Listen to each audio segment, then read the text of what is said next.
भारतीय चुनाव आयोग ने देश के 7 राज्यों की 13 विधानसभा सीटों पर उपचुनाव की तारीखों का ऐलान कर दिया है, जिसके लिए 14 जून को नोटिफिकेशन जारी किया जाएगा। उत्तराखंड की बद्रीनाथ और मंगलौर विधानसभा सीट पर 10 जुलाई को उपचुनाव के लिए मतदान किया जाएगा, जबकि 13 जुलाई को मतगणना की जाएगी। उपचुनाव के प्रत्याशियों के नामांकन की प्रक्रिया 14 जून को शुरू होगी और 21 जून तक चलेगी, जबकि 26 जून को नाम वापसी की तारीख तय की गई है। उत्तराखंड की बद्रीनाथ विधानसभा सीट पर 210 बूथ हैं, जिन पर उपचुनाव के लिए मतदान किया जाएगा, जबकि मंगलौर विधानसभा सीट पर 132 बूथ हैं। माननीय चुनाव आयोग ने एक दिशा निर्देश जारी किया है, प्रेस नोट जारी किया था, वो है इलेक्शंस का बाई इलेक्शंस के बारे में। उसमें उत्तराखंड का भी 2 असेंबली कॉन्स्टिट्यूंसीज आ रहे हैं। वो है नंबर 4 बद्रीनाथ, ये 4 है, उसका असेंबली कॉन्स्टिट्यूंसी का नंबर है। ये है माननीय श्री राजेंद्र सिंह भंडारी जी का रेजिग्नेशन की वजह से खाली हुआ है। और दूसरा है 33 मंगलौर, ये है माननीय श्री सरवत करीम अंसारी जी का मृत्यु होने के पश्चात ये खाली हुआ है। इन दोनों के लिए बाई इलेक्शन माननीय निर्वाचन आयोग ने आज कैलेंडर जारी किया है। इस कैलेंडर में मुख्य गेजिट नोटिफिकेशन 4 जून को जारी होगा। आज है 10 तारीख, मतलब 4 दिन के बाद गेजिट नोटिफिकेशन जारी होगा। नॉमिनेशन की फाइलिंग की अंतिम तिथि ये है 21 जून को, मतलब आज से 11 दिन के बाद नॉमिनेशन फाइलिंग की लास्ट डे है।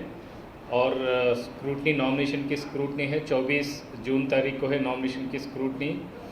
और विड्रॉल है, जो कैंडिडेट की विड्रॉल, जो भी कैंडिडेट विड्रॉ करना चाह रहा है वो 26 जून को होगी, बुधवार को। और डेट ऑफ पोल होगी 10 जुलाई को, ये है वेडनेसडे को होगी, बुधवार को ये भी 10 जुलाई को। और काउंटिंग होगी 13 जुलाई को, शनिवार को, 13 जुलाई शनिवार को काउंटिंग होगी। और पूरा प्रक्रिया, मतदान प्रक्रिया 15 जुलाई सोमवार को ख़त्म होगी। अब और इन दोनों ज़िले में आचार संहिता लागू होगी। आचार संहिता मात्र इस 2 ज़िले में ही लागू होगा।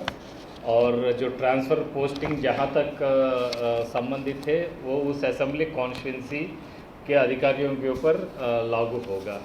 जो क्लॉज आप सब लोग अच्छे विदित है, क्योंकि अभी ये हुआ है 3 साल का और होम डिस्ट्रिक्ट का ये क्लॉज लागू होता है। और जो भी रिटायर हो रहे कर्मचारी 6 महीने के अंदर, उनके ऊपर ये क्लॉज लागू नहीं होगा।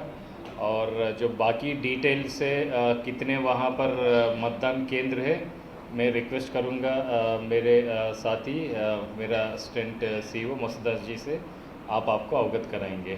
बद्रीनाथ विधानसभा में मैं बताना चाहूँ कि वहाँ पर 210 पोलिंग स्टेशन है और टोटल जो इलेक्टर है 1,02,145।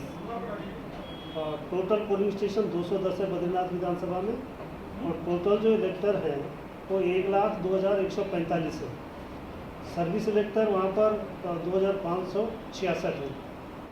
इसी तरह से अगर मंगलौर में देखेंगे तो मंगलौर में टोटल पोलिंग स्टेशन 132 है आज की डेट में, और वहाँ पर टोटल जो इलेक्टर हैं जनरल इलेक्टर 1,19,930। गौरतलब है कि उत्तराखंड में 5 लोकसभा सीटों पर लगातार तीसरी बार जीत दर्ज करने के बाद भारतीय जनता पार्टी के हौसले बुलंद है। उपचुनाव में भी पूरी ताकत झोंक कर यकीनन बीजेपी अपना पलड़ा भारी करना चाहेगी। Bureau report, Dastak times.